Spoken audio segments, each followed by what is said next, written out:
The best man, Miro, is all elite. Plus, Tay Conti is also signed as well to AEW. So we got two new signings coming in, and I'm excited for both of them. So good there. Also, out of this show, we have a few things to talk about, definitely. And next week's show, we should probably talk about as well, because the timing is just really strange. So, what's up, everybody? Eric here from That's Wrestling. Thanks for tuning in to today's show, the AEW Dynamite review show from September 9th, 2020. I am flying solo tonight because it just worked out that nobody is available. Dave is in school and he has a presentation in the morning. Dustin is on vacation.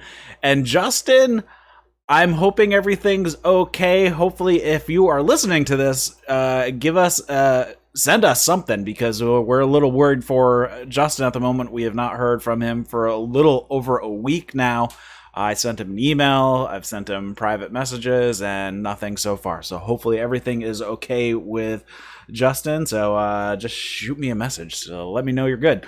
And if you're watching this on YouTube, you can grab this as a podcast on all your favorite podcast apps. If you are listening to this as a podcast, though, we do this show live. So if you head over to the YouTube channel, the link is in the show notes, and subscribe over there and hit that bell notification, because that will let you know as soon as I schedule a live stream. That, of course, is important when it comes to New Japan, because those are all over the place. I have fallen a little behind on New Japan. Hopefully I can get caught up this weekend, because I know I've missed I gotta get caught up on the Jingo show. I know there is a junior tag tournament going on, and we're heading into the G1 coming up, so I need to get everything up to date quickly.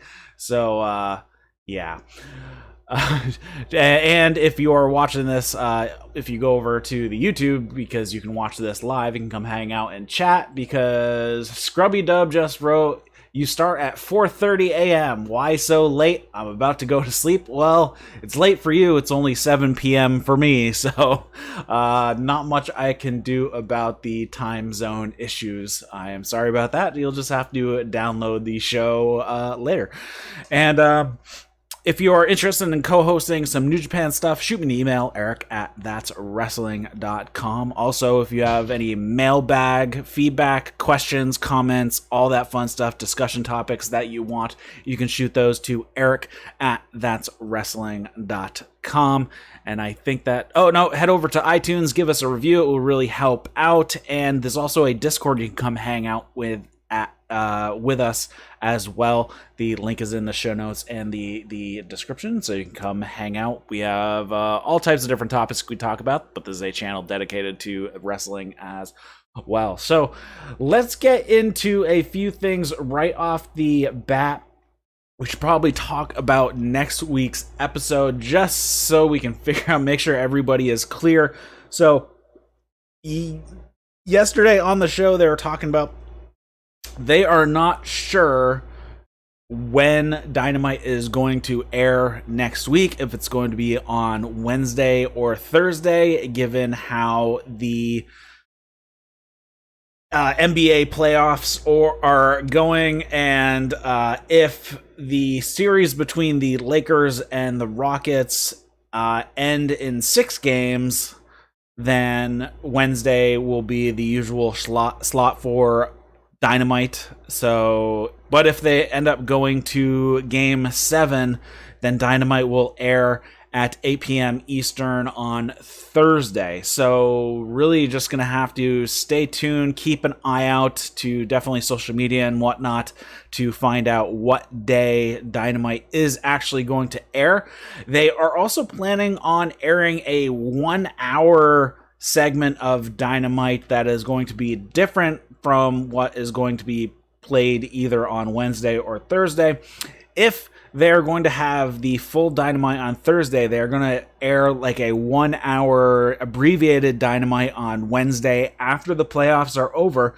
And then but if Dynamite ends up airing on Wednesday, that 1 hour is going to air on the 22nd. Something that is what I have checked so far, but we will see how that goes.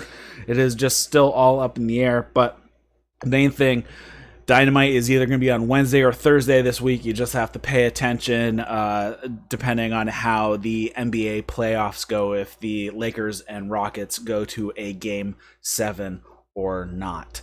So I think that covers that for the most part. Also, a big thing coming out of this, AEW's Dynamite last night was averaged over 1 million viewers, 1.016 million viewers, which is the highest number going back besides the first 2 episodes of Dynamite back last October. So trending in the right direction. Of course, they were unopposed this week. NXT was on Tuesday instead of Wednesday, so we will see how that plays out going forward as competition comes back, and they are both airing on Wednesday once again. So we'll see, because it might happen next week, it might not, depending on the NBA. So yeah, we will see how that ends up playing out. So let's get into this show here. We have, right off the bat, we have 2, SUVs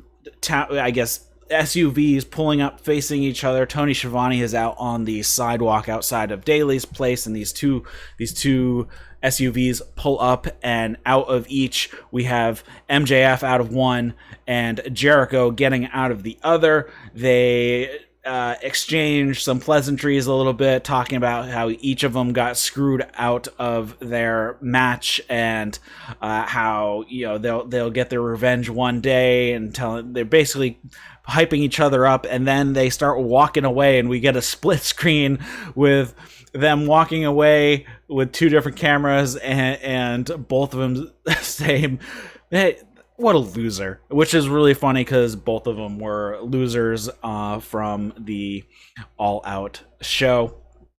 So the first match of the night we had was Jurassic Express versus the Lucha Brothers and El Penta El Zero M. That is a mouthful. I believe they had to change his name because AAA didn't want them using the Pentagon Jr. name. I believe that's what came out of this, though there seems to be some conflicting reports. But anyways, he is now going by Penta El Zero M. And we had Eddie Kingston and Butcher and Blade at ringside for this as well. This was a good high-flying match. Of course, every time Phoenix goes in there, it looks like he is going to die. I basically fear for his life every time he goes in there. There was one spot where he hit this dive. It was a forward flip dive, and it looked like he came up way short on the rotation. It looked like he landed right on the back of his head. And then later on, Luchasaurus gives him like this choke slam off the top rope to the floor, and again, it didn't look like he rotated far enough. Every time it looks like he is going to die. We have Jungle Boy getting all his fun spots in. He hit Penta with a top rope Rana at one point, and the finish of the match was actually kind of the most interesting way to go. I'm not sure how it actually worked out, but Jungle Boy gets hit with the package pile driver with the assist from Phoenix stomping on him, and Jungle Boy kicks out at 2 and 7/8, and then what happens is we have Pentagon goes up to the top rope, and he comes down, and Jungle Boy pulls Phoenix in the way, and Pentagon ends up giving a Canadian Destroyer to Phoenix, and then Jungle Boy rolls up Phoenix for the pin. I'm not sure how you accidentally continue through with a Canadian Destroyer when you're on the wrong dude. That seemed kind of weird because it it's kind of more than like a one-step move. It's not like a strike where the dude ducks and you hit your partner or something like that. I mean, like, you have plenty of time. You can see once you land on the ground to not continue through the rotation of the Canadian destroyer. So it was very strange that this is the way they decide to go. And now we have, after the match, we have Phoenix and Pentagon pushing and shoving each other, yelling at each other, because Penta gave Phoenix a Canadian destroyer and they lost the match. And this is where Kingston gets into the ring and basically goes down as, hey, you guys, stop fighting, and Butcher and Blade have to hold Phoenix and Penta apart. And it's like, you guys need to shake hands, shake hands. This went on for so long. Like, it started to really fall apart here for me that Eddie Kingston just kept going on. They just dragged it out so long. We have like a quick thing here where Phoenix puts out his hand and Pentagon like blows him off. So we have like dissension here, and then Kingston continues on, be like, you guys are brothers, like, Penta, you're my best friend, you guys need to shake and put this behind us, blah blah blah. And then finally they shake hands and hug, and then right as they're leaving, Kingston mentions on the mic, oh yeah, and I was never actually eliminated from the Casino Battle Royale. So we have a lot going on here. We have Lucha Bros have some contention among themselves, so it could be interesting if we do have a breakup storyline here with the Lucha Bros and both of them head off in singles competition. Not that I would have a problem with that, because the tag team division has so many tag teams in it already. It would not be a big deal if the Lucha Bros broke up and went on their merry way as singles competitors. And I'm sure we could probably get some fun matches between the two of them if they are feuding, because those are always ripe for feuds when brothers break up tag team. So that could be a fun one there. Plus, we have Eddie Kingston here throwing in right at that last minute that he was never eliminated from the Casino Battle Royale. So this one is interesting where they are going to continue on with that. I am assuming that it was thrown out there for a purpose. So I think Kingston is going to be having a gripe for that elimination and that he should get a title shot or something along the lines. I'm guessing what's going to happen is we're going to have Kingston facing Lance Archer for the number one contendership probably in the next couple weeks. I'd say that's probably going to happen maybe on the 30th, because the championship match currently set is Lance Archer versus Moxley on the October 14th show, which they're labeling as their anniversary show, which is kind of funny because it was actually October 2nd that was their anniversary. So they're actually having there's two shows that are closer to the October 2nd date than the show that they're actually putting it on and calling the anniversary show of the 14th. Maybe they're going to have a 2-week thing, and they're also going to call the show on the 7th part of the anniversary show or something like that. Because pretty much all their like special cards, well, at least the special card that they did this summer with was a Fyter Fest that they did 2 weeks of. Of course, then they did Fight for the Fallen for 1 week after that. So they kind of have like 3 shows in a row that are kind of like quote unquote like super cards. So I wouldn't be surprised if they stretch it out to a 2-week celebration as the Dynamite anniversary show or something like that. Then we have a quick Jake Roberts and Lance Archer promo, basically talking about how they knew Lance Archer was going to win, and that Jon Moxley is going to piss himself when Lance Archer gets a hold of him. He's never trained for somebody like Lance Archer. He's not ready for somebody like Lance Archer. And that was basically it. They just continue. Lance Archer is going to beat the crap out of Moxley. Then we have a Matt Hardy promo segment. He comes out to the ring, and basically he cuts the most babyface of babyface promos that you can possibly do. He thanks the fans that it's great to be in front of fans again. He says he's sorry for putting everybody through what he put everybody through on Saturday with the botch spot, basically, without them saying that. He says that he's expected to make a full recovery. Reby is actually out in the audience as well with their newborn. Surprised she traveled with a newborn. Surprised she was even there to begin with. So I'm curious how that is behind the scenes, if kind of the outrage from Reby has died down a little. Maybe Matt, talked to her and kind of like settled her down a little bit, and this seems to be some sort of good faith PR, having Reby there to support Matt and showing up on TV like she's okay with AEW now, like they buried the hatchet of whatever happened. Of course, we don't know the extent of what was said or anything like that. I'm not sure when I'm sure at some point we'll hear Matt's side of the story of this incident, whether it happens anytime soon or, farther down the line at some interview. I'm sure we'll get kind of a fuller story from his side.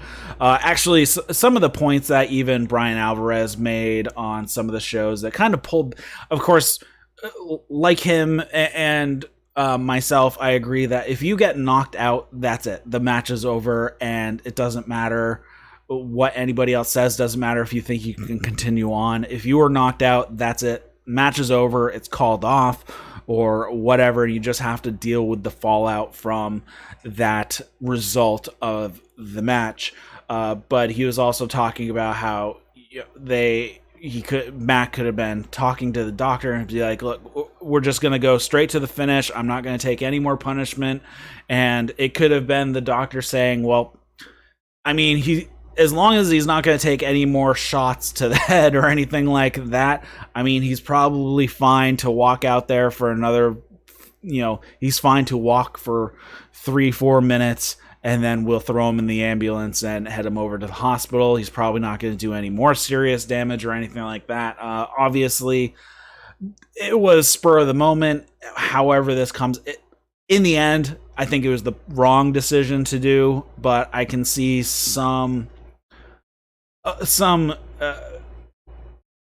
leeway, or not even leeway, some explanation that is plausible to make it not as bad as it was. It still wasn't great, but I mean, it's just the way it was. So again, if a wrestler is knocked out at any point, regardless of how long or short it is, that's it. You call off the match, that's done. They head off to get checked out, because you could have a thing like a small brain bleed that you don't know about, and you have you can be talkative and everything like that and then still die or something like that.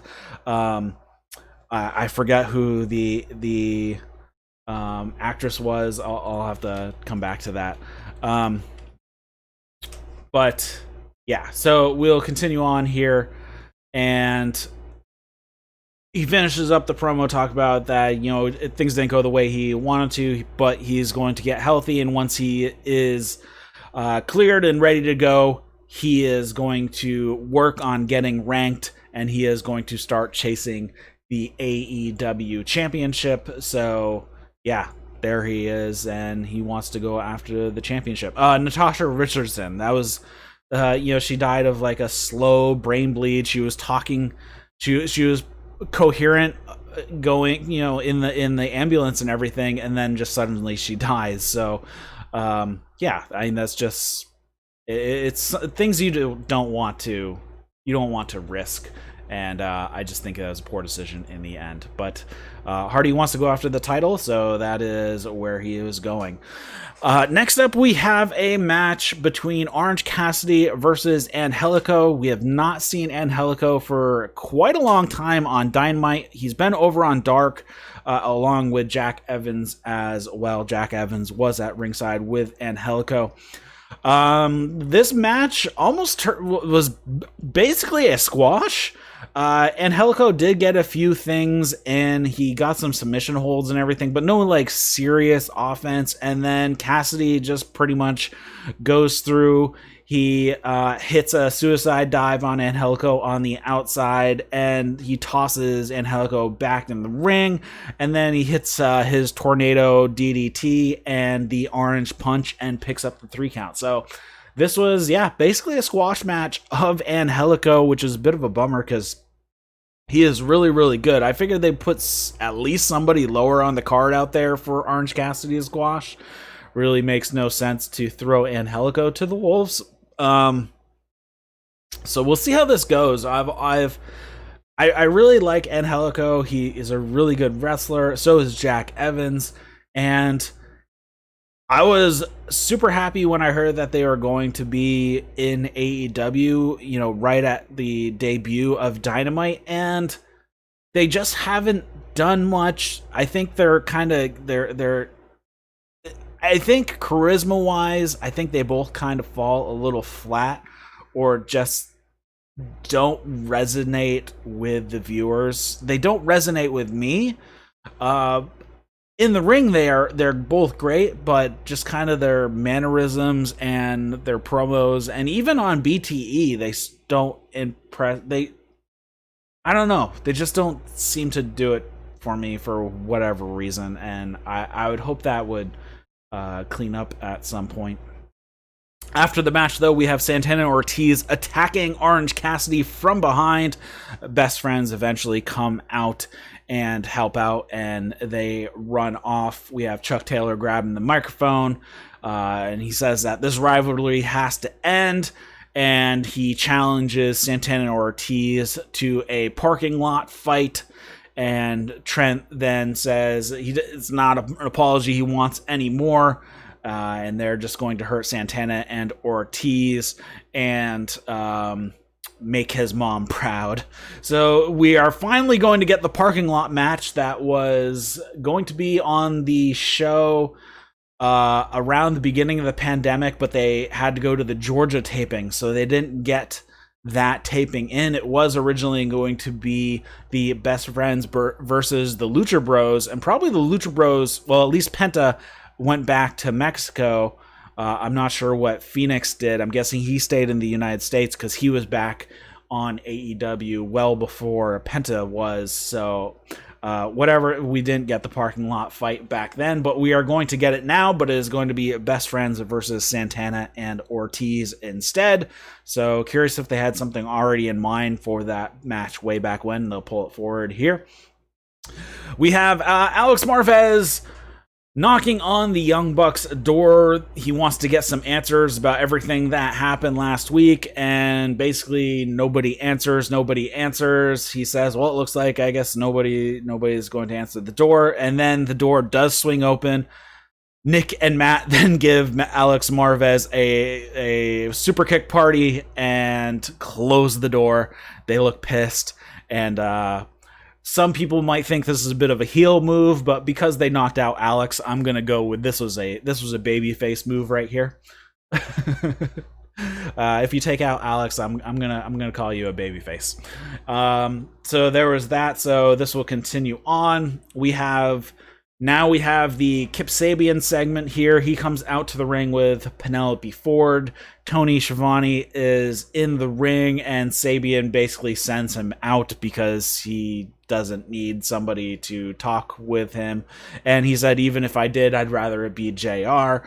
And basically he's out there to talk about who's going to be his best man, but not even his best man. It's the best man. And then a guy named Puff walks out, and he says that, I didn't say you were going to be I said you were the best. And that was on my Twitch stream that you were in, and thanks for, you're like the best subscriber. And then the next person comes out, and it's Brian Pillman. He's like, no, dude, I sent you a text, and I said you're the best, man. And then finally, who comes out? It is Miro the former Rusev.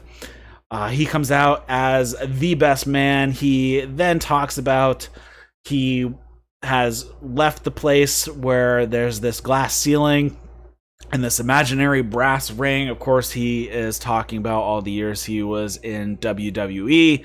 I'll talk about this in a minute. It talks about you can take that brass ring and shove it up your ass. He confirms that he is going to be the best man for Kip Sabian. Then he says Miro is all elite.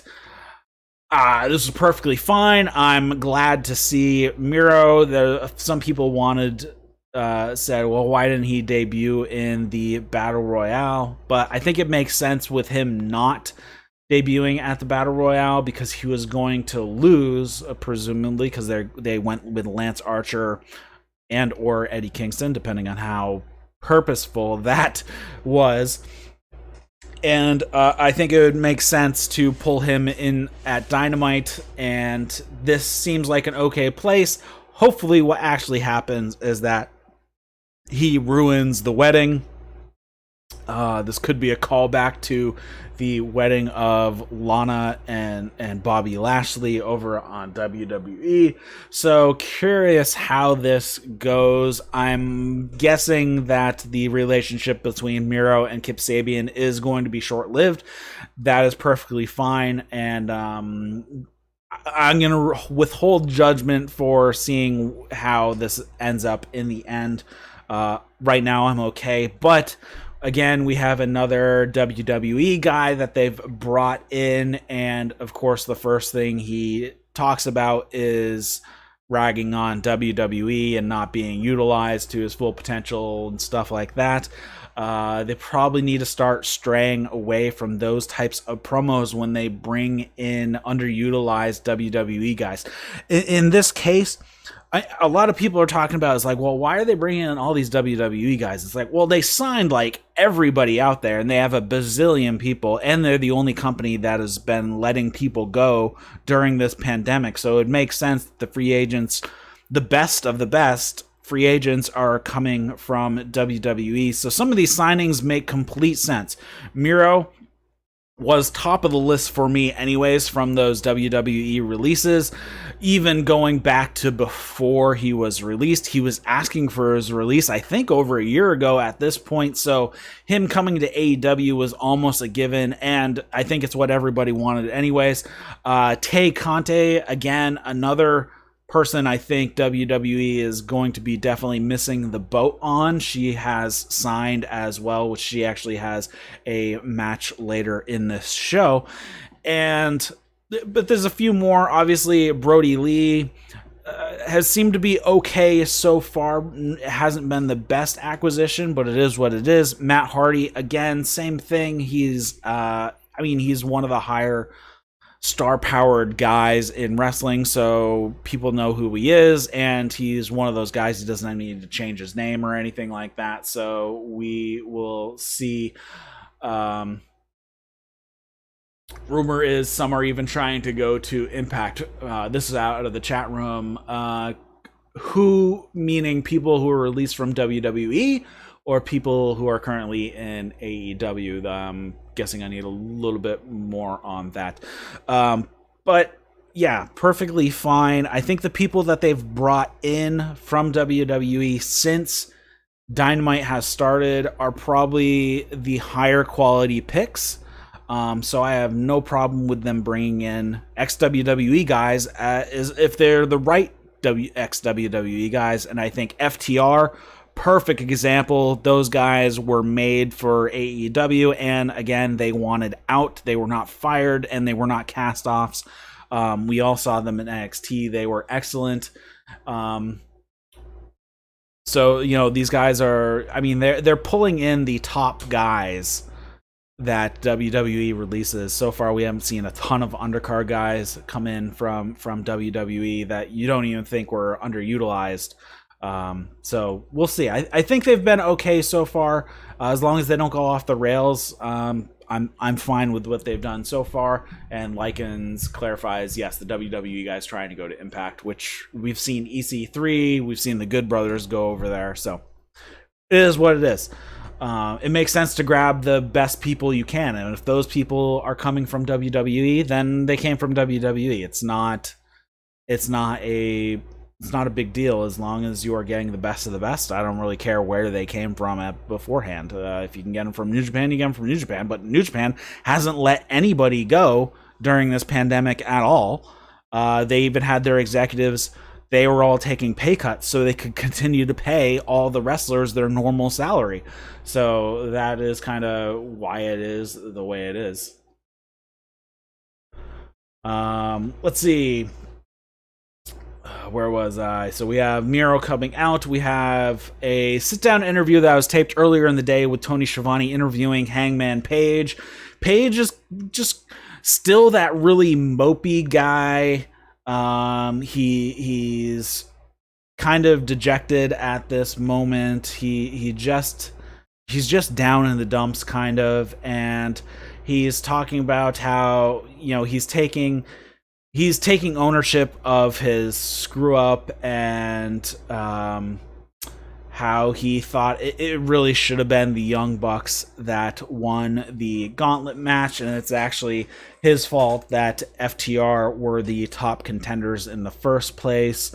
Talks about how Kenny and he have had their problems, but they still had victories as tag teams, still working together, and he still wants to compete for the tag team titles with Kenny Omega. So he still wants to tag with Kenny Omega. So it sounds like he wants to try to make things right. Of course, now it's going to be down to the rest of the Elite whether he can do that or not. I thought this was perfectly fine. Other people have been ragging on. I've had no problem with how Hangman Page has been portrayed over the past few weeks. His character is just extremely torn at the moment. I have no problem with him being in this limbo area, because it's not like there's no character here, and that's why he's in limbo, because he has nothing of depth. Here we have a lot of depth, and that's why he is in this gray area, because he is just a tormented soul at the moment.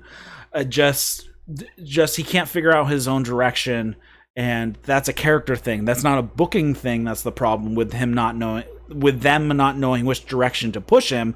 His character is the one that is directionless at the moment, and it looks like he has kind of he has a direction he wants to go now, with trying to make things right with the Elite, make things right with Kenny Omega, and we'll see how this plays out in the weeks going forward. Perfectly fine having these types of storylines happen. Next up, we had a no DQ, no count out match with Chris Jericho and Jake Hager versus Sonny Kiss and Joey Janela. So last week, Jericho just beat the crap out of Joey Janela. So a little bit of a disconnect here, because this match was significantly longer, and we had lots of good offense from Sonny Kiss and Joey Janela. We did have a few little things that just kind of didn't work, just because of Sonny Kiss's size, because Sonny Kiss is significantly smaller than Jake Hager. So there was one point where he is going for a roll up, and he just hooked the inside of Jake Hager's leg, and it just didn't look right, because he wasn't going to just how it looked. You could tell Jake Hager was working with Sonny Kiss to get this move through, because there was no way Sonny Kiss would have had the leverage to bring down Jake Hager in this manner. It's just a little thing right there. I don't know, maybe if he needed to take out the back of Jake Hager's knee so it would kind of buckle, so then he'd fall backwards, just to make it look a little better. But it is what it is, and we have Sonny Kiss hits the X's and O's on Jericho at one point. We have some steel chairs coming in, and Jericho actually basically did a backdrop onto Joey Janela. It looked like he was going to get impaled on a chair leg. Luckily, the chair kind of started to collapse, and he actually ended up kind of closing the chair when he landed on it. So that was fine. That was a bit of a scary spot. We have them fighting on the outside, running each other into barricades and whatnot. We have Joey Janela setting up a table out near the stage, and of course that eventually does not go well for him, and Jake Hager gives Joey Janela a power bomb off the stage through the table. Jake Hager needed to throw Joey Janela just a little bit farther, because basically where Joey Janela's tailbone landed on the table, it was basically on the right where the support is underneath the table, where one of the legs were. So that probably did not feel too good. He was a little short on that table drop. In the end, though, we have Sonny Kiss going up top to the top rope to hit a move on Jake Hager, but Jericho ends up spraying him with a fire extinguisher, which causes him to fall off the top rope, and then Jake Hager basically gave him a rock bottom, or he kind of put him in like an arm triangle rock bottom. So I guess a arm trial Uranagi, and got the 3 count. I'm not sure if it was supposed to be actually a pin finish or a submission finish, because he held on to the arm triangle, so I don't think being in that position, technically, Sonny Kiss would have had his shoulder down, but Aubrey decided to count it as a 3 count instead of a submission. I'm not sure if that was or Jake Hager didn't let it go like he was. I don't know. What the finish just didn't work for me visually, but it was fine because he could have just held on to the arm triangle and choked Sonny Kiss out, and that would have been a perfectly fine ending. Or have let go of the choke to get the pin. I think they just needed a decision, and I think there was indecision on that particular ending. After the match, Chris Jericho grabs the microphone and it doesn't work, so he demands one that does work, but then the microphone starts working. And he says that the Inner Circle might have had a bad night at All Out, but those things are all in the past, and that he is now going to start teaming with Jake Hager and chase the tag titles. So I guess Jericho is done with Les Sex Gods, so I wonder what he's going to call his little sub-team with Jake Hager. And then he says, long live the Inner Circle, and then that is the end of it. So interesting here, Jake Hager teaming up with Jericho, and they want to move into the tag title scene. Interesting. I don't foresee them getting a win, or if they even make it to a tag title shot. I'm guessing they probably will, but they will not win. If they don't have anything for Jericho, I guess this would make sense to continue to do something with Jericho here and put him in the tag division with Jake Hager. That works perfectly fine. At the beginning of the show, of course, we had the little segment with MJF and Jericho, so I'm guessing that's probably a feud that's going to be coming in the future. Probably not the near, probably not the distant either, so we'll call it the mid-future. Maybe in the next 6 months or so, we might see MJF and Jericho program. That could be interesting. Speaking of MJF, we go backstage. He is in his control room with his political team, and he's talking about how Moxley cheated to win, and he basically blames everybody in the campaign, and he fires everybody. He yells at Nina for smiling, and he's sick of her smile and seeing her yellow teeth or whatever. Everybody leaves. Actually, Lee Johnson handed MJF a nice wooden box that had the gum that he always, so he handed that over to MJF. That was pretty funny. He took a piece and then threw the rest of the box. And then everybody leaves except Wardlow. and then Wardlow said something along the words of boss, and then he turns around and he laid into Wardlow and blaming him as well for costing him the title. Says that he needs to realize who signs his checks, and it's MJF who signs his checks, not Tony Khan. So we have a little bit distinction here that Wardlow is paid muscle by MJF. I think this was basic knowledge anyways. I think we always knew that he was kind of a paid henchman by MJF ever since he came in. You know, he's either a henchman or bodyguard or his muscle, whatever you want to call him, and that he was always being paid by MJF. I don't think there was a gray area in that. And you could easily make the case of, well, when he wrestled matches, he was paid for the matches by Tony Khan, but most of his pay came from MJF paying him to be his bodyguard, muscle enforcer, whatever you want to call him. And so he dresses Wardlow down. They've been teasing a split between them for a very, very long time. So we'll see if this finally gets to that point where we do have a breakdown of the relationship between Wardlow and MJF, and Wardlow can't take it anymore. I think Wardlow could be a very good big man babyface, but we will see. I think that's probably where we're heading eventually.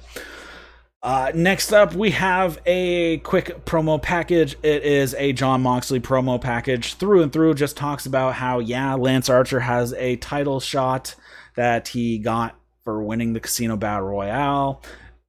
You know, and that everything just keeps getting harder and harder, but holding the championship is not an easy thing anyways, and anything worth doing isn't easy.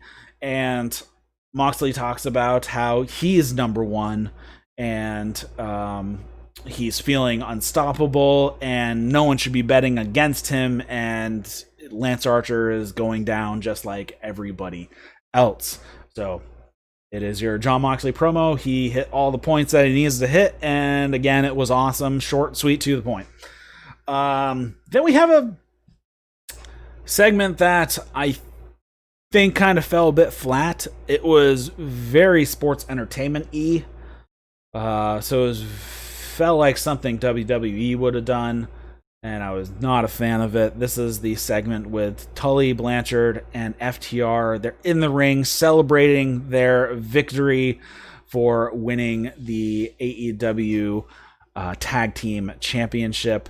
And Blanchard's talking about how FTR, everything that they went through to win, and Wheeler says that AEW has the best tag division in the world, and Wheeler starts actually talking smack about everybody. We have a ton of teams around ringside. We have SCU, we have Jurassic Express, we had Silvers and Reynolds out there, and a few more. He starts dressing down people.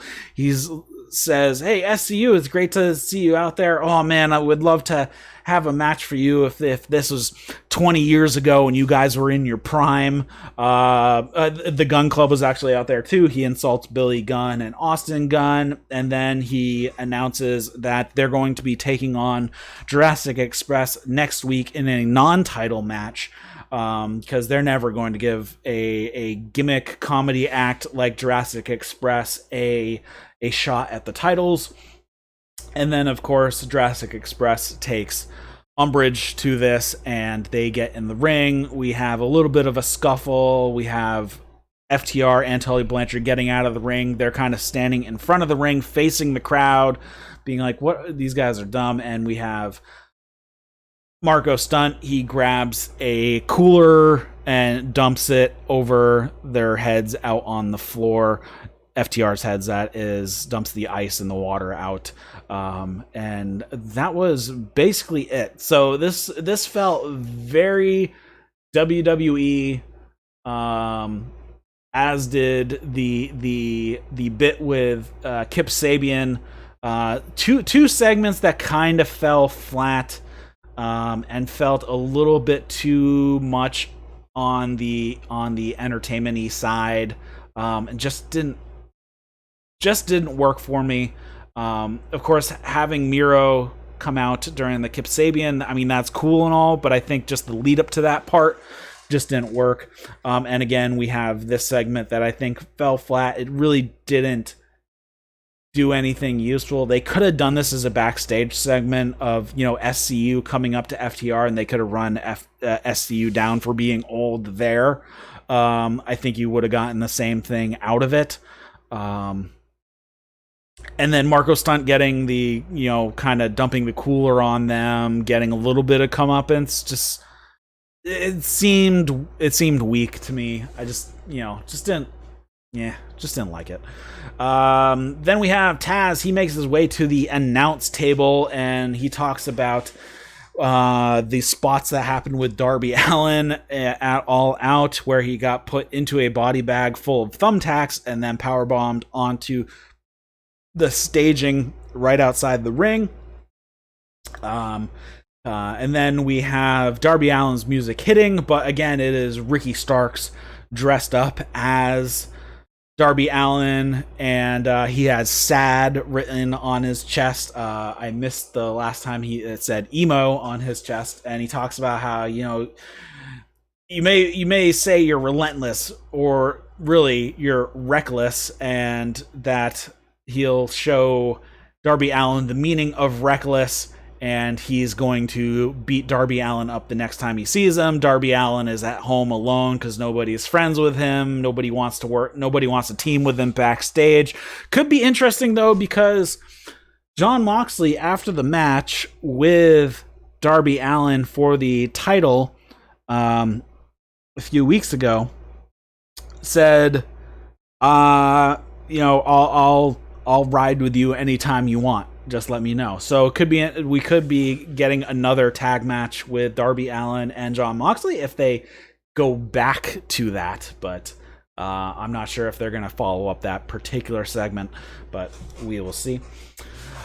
Tay Conti makes her Dynamite debut in ring, and she is like almost in tears coming out to the ring because she was just signed today. So I think it all kind of hit her here. And Conti actually gets in some good offense right at the beginning. She goes for some strikes, and we have a little bit of brawling here. She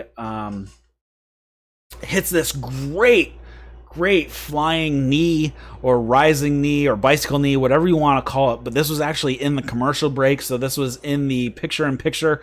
On Fight, it's just a full screen, but oh man, she hit this great, it was like almost as good as like Kenny Omega V-Trigger type of knee. It was excellent. I was amazed.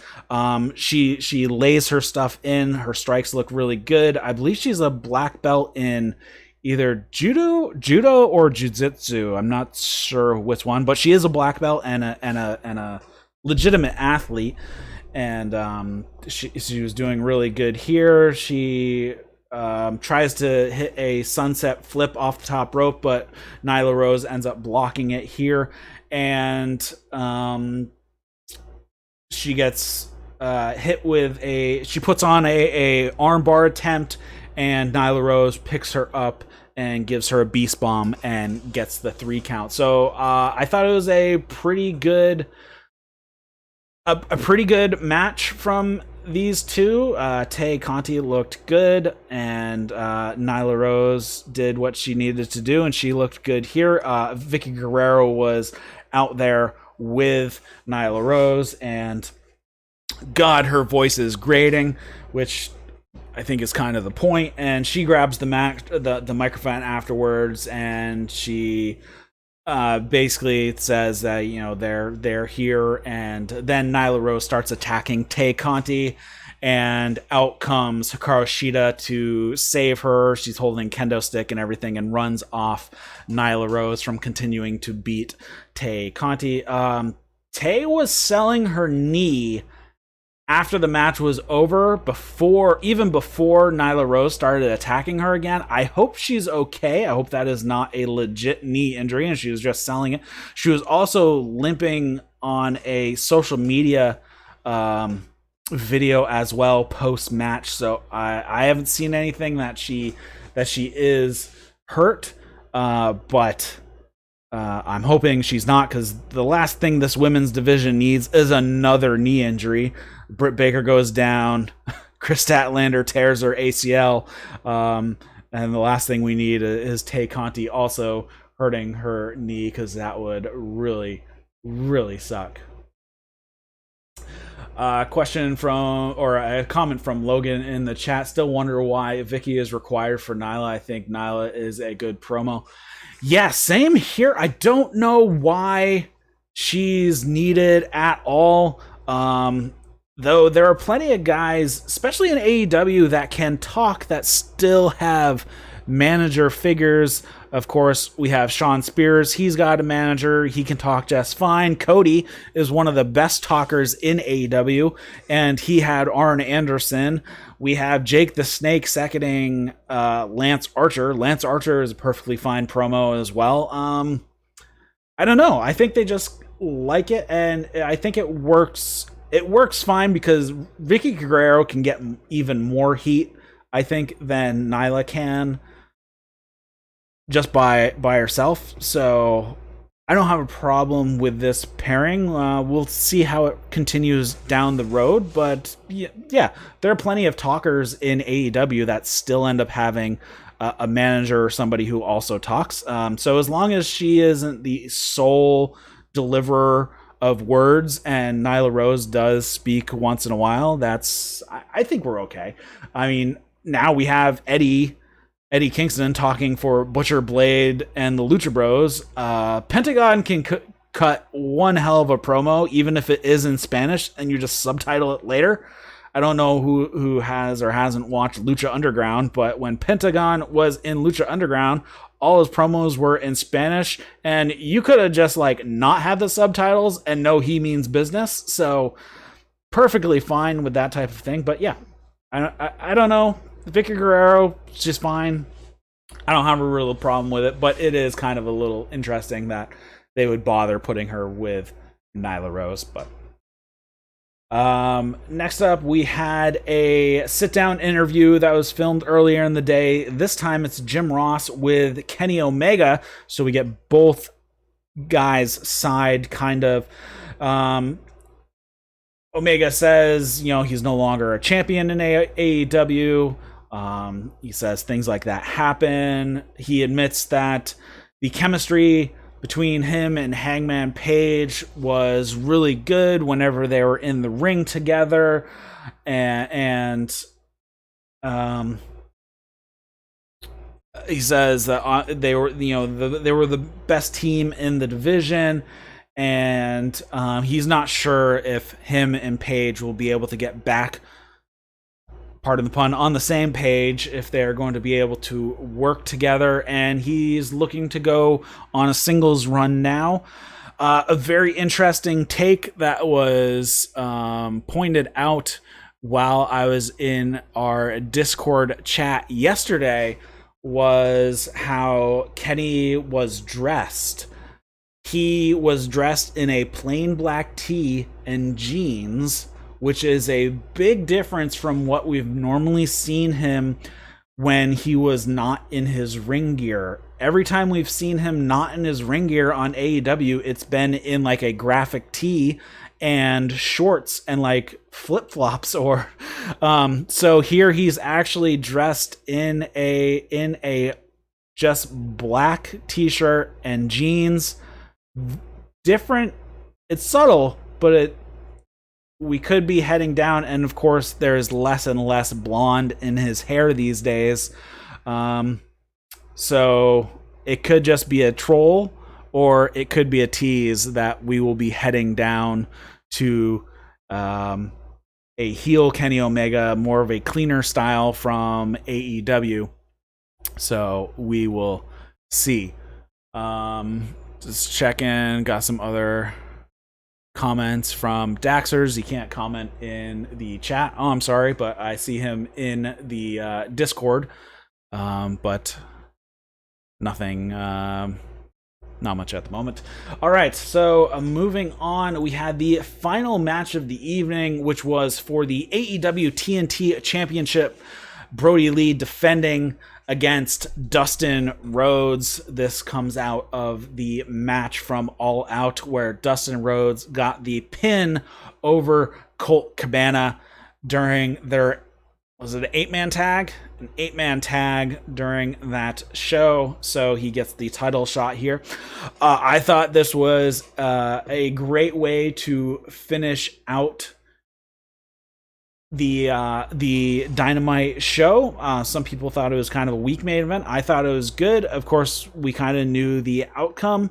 That Brody Lee would not be losing, but this is a solid match. One thing that I did like, they did have a lot of striking, and one thing that I did like is, since Brody Lee is such a big guy, there's a few things that Dustin Rhodes could do with him that he can't do with a lot of guys on the AEW roster. One of them being a Hurricanrana off the second turnbuckle. I think he did.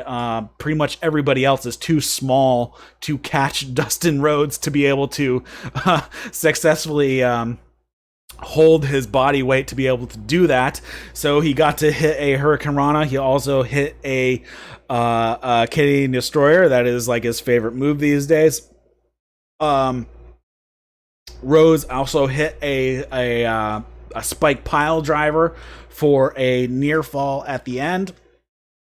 They exchange a bunch of strikes, and then eventually Brody Lee hits a kick, and then a super kick, and then hits his discus lariat to pick up the victory. I thought this was a solid, fun match. Dustin Rhodes looks great. I can't believe he's 50 these days and doing all this stuff. He looks amazing, continues to impress. Given his age, he's a big guy, and he's throwing a few little things into his arsenal. Oh, he also did his fun little running cannonball off the ring apron to the floor onto Brody Lee. So that's another one that I haven't seen him pull out for a little while. But working with some of these bigger guys, he can kind of pull those things out. Overall, looked really good. We had these two big guys. A solid match for a 51-year-old. Is he 51 now? Oh, I'm not sure when his birthday was, so he must have turned 51. But yeah, I thought it was a good, solid match. This was actually, when the match was going on, I was thinking, this is one of those matches we should go to the TV time draw. I was thinking, because they could have gotten another week out of this, and then they could have put this match on again in the middle of the show and give it the full 20 minutes. I think this probably would have actually been a good match to go the time limit draw. It would be good. During this, they were pimping, like, hey, wait until after the show. Like, Cody is going to have a big news update, which I'll talk about in a second. But they were saying, stick around for Cody, blah, blah, blah. So the show ended early. I was watching on the Fight stream, which does not show anything else that is shown on TNT. So it ended like 3 minutes early. I'm like, what is going on? This is way early. And then I realized that the Cody thing was just a TNT kind of exclusive thing. But after the match, we have the Dark Order coming out to ringside. They have a beaten up QT Marshall. They toss him into the ring. Colt Cabana is pissed to see, Brody Lee is pissed to see Colt Cabana come out. So Evil Uno has to, bring, he's kind of being the nice guy again, kind of helping Colt Cabana out. They leave. And then once Evil Uno and Colt Cabana have head down the tunnel, they set up Dustin to standing position, and Brody Lee just kicks him right in the balls, and they drop him, and that was the end of the show. So they have the Dark Order continuing to beat down on the Nightmare Family. Again, they laid out QT Marshall backstage, so they didn't even have to address that. And yeah, So he gets beaten up backstage and dumped to the outside, so we know why QT Marshall didn't come in for a save or anything like that. And then we have Cody.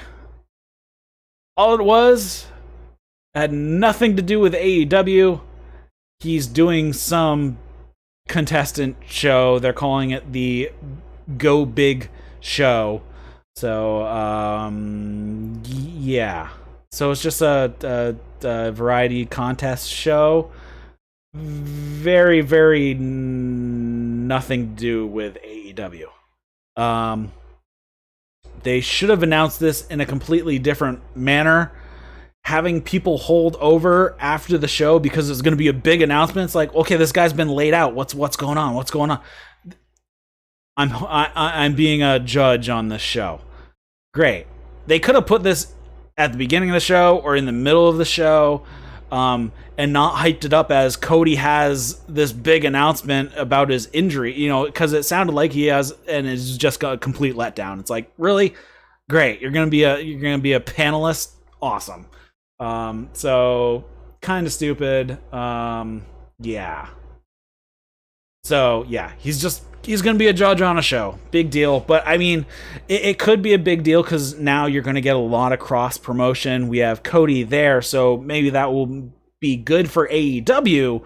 But just how they played it off to the AEW audience, I don't think the AEW audience cares. It's going to be pulling the viewers from that show to AEW. That is going to be kind of the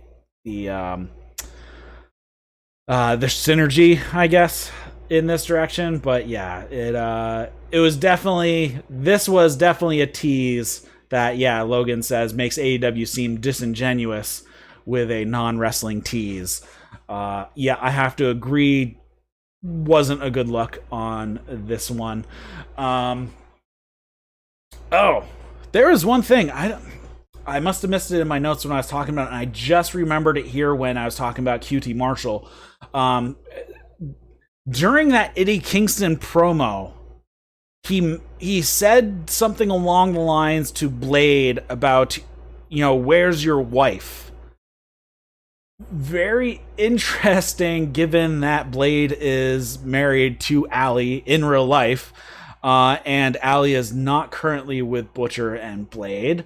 So, legitimate question. Wonder if that was on purpose to continue to throw a little bit of wood on that fire of what is Allie doing out there with QT Marshall. Because the question is still eating me up about why is Allie not with Butcher and Blade. And I still go back to the couple AEW Dark episodes after she was no longer with Butcher and Blade. Well, one, she was in the Titantron video package when Butcher and Blade came out during one of their matches. And two, she was on commentary 2 weeks in a row. And I believe it was Taz or Excalibur distinctly asked her why she is not with Butcher and Blade, and she sidestepped the question. I can't believe that they would do it 2 weeks in a row asking about this, and it goes nowhere. So I am curious what is going on with that. Logan says, wow, Blade is punching up. They've actually been married for quite some time now. So yeah, I'm pretty sure they have.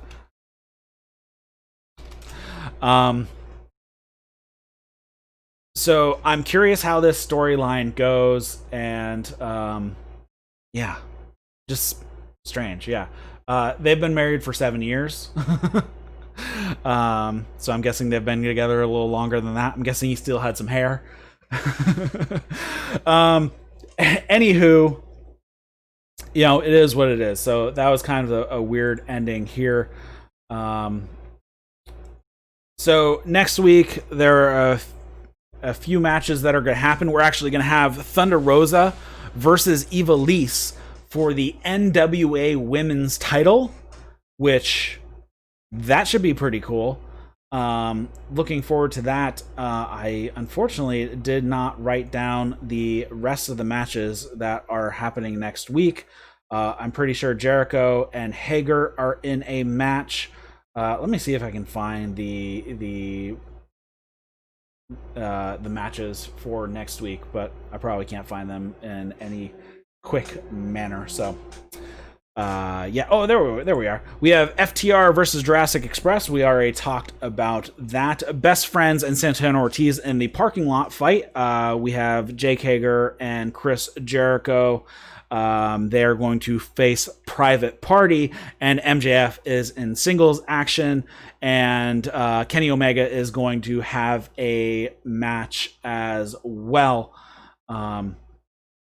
Hangman Page will have a match against Frankie Kazarian. So, again, remember, next week, we don't know if it's going to be on Wednesday or Thursday. It's going to depend on the NBA playoffs. If they go to Game 7 for the Lakers and Rockets, it's going to be on Thursday. If they wrap up in 6 games or less, then it will be on Wednesday. So make sure to just stay tuned to social media so you don't miss when AEW Dynamite is actually going to air. So let's head to the mailbag real quick. We have a couple things. We have this is from D Trash over on Reddit. He says, I'll shorten this a little bit. Now that Miro being introduced as the best man certainly has my intrigue. I'm not sure how well he'll fit with Kip Sabian being a slimy heel. Do you think it would have been better to have him as number 21 in the Casino Battle Royale, and having Matt Sydal as Kip Sabian's best man? Not complaining. It just seems like it would be a better fit. So I talked about this a little bit. I think that having him come in at 21 would have been too much of a letdown because he was going to lose that match. So Matt Sydal coming out at 21 would have been fine. I do feel bad for Matt Sydal completely slipping off the top rope and almost killing himself on a failed shooting star press. But would Matt Sydal be a better sidekick with Kip Sabian? I think yes. It would probably be a better best man pick. But I would not reverse the roles if that was the only choice. Maybe I put somebody else in other than Matt Sydal in the Casino Battle Royale, and definitely not Miro, and debut Miro differently. But if it was just a switching of the roles, I would stay how it is, because that'd be fine. And the other one we have from Don't Like My Comment, will Butcher and Blade ever be tag champs? I don't know. I would not be against the idea, and I think it could be fun if that is the way. I think Ali would have to come back to them, and they definitely need to be built up more. They really haven't spoken much. I don't know what type of promo they can cut. I did not watch really any pre-AEW stuff from either guy. I think they were tagging a bit before they came over to AEW, but I haven't really heard them speak much. They had Ali as their mouthpiece early on, so I mean it would kind of make the most sense for Ali to continue to be the mouthpiece of that team. Again, that storyline still intrigues me a bit if we're ever going to get an answer of what Ali is doing with QT Marshall. And I'm still thinking she's in there as some sort of plant or a wedge into the Nightmare family, and will eventually come out in Butcher and Blade's favor. But really, it's been going on so long, I think COVID might have thrown a wrench into some of the plans, with QT Marshall having to be out for quite a few weeks right as that storyline was kind of getting to its logical end. So I think it just might have been a timing problem. Butcher is a great character. Love the monocle. Looks like some Jack the Ripper era Butcher. That's exactly what I thought. That's from Logan. That's exactly what I thought too the first time I saw him. I'm like, this dude is like a butcher from 1830. You could drop him in a London butcher shop in 1830, and he would fit right in. That's exactly what I thought the first time I ever saw him. I thought it was pretty funny. So yeah, I think I'm going to wrap it up here if nobody else has any other questions in the chat. For those who came in late, thanks for joining us a bit late. You'll be able to get the podcast in about 10 minutes or so when it's uploaded, and of course the replay of this show. So thanks for tuning in, everybody. If you're listening to this as a podcast, head over to the YouTube channel because we do this show live. Usually the AEW Dynamite post show is 7 p.m. Eastern on Thursday after the show, or if it's going to be on a Thursday, then it'll be on Friday. So the night after the show at 7 p.m. is typical. New Japan stuff is spread all over because New Japan does not have a set schedule. So make sure if you subscribe to the YouTube channel, hit the bell notification. It'll let you know as soon as I schedule a live stream, and not just when the live stream actually goes live, but when I schedule it. So I try to schedule ahead of time as much as possible, a few days sometimes, even up to like 2 weeks for some New Japan stuff, just to set stuff in almost stone. If you're interested in doing some New Japan co-hosting duties, shoot me an email, eric@thatswrestling.com, because I'd like to, I need to get caught up on my New Japan stuff, but it's always nice to have a co-host, and hopefully this is the last week I will be going solo. Dustin should be back next week. He is just on vacation with his family, and he told them that he is not going to watch any wrestling while spending the week with them, which is nice for his wife and baby child. So, you know, it is what it is. So should have Dustin back next week. Be sure to head over to iTunes, give us a 5-star review. It would really, really help us out. And if you're watching this on YouTube, you can get this as a podcast on all your favorite podcast apps, or head to thatswrestling.com and you can get the RSS feed over there. Mailbag questions, comments, feedback, all that fun stuff, send to eric@thatswrestling.com. So thanks everybody for tuning in this week, and I will see you next time on That's Wrestling.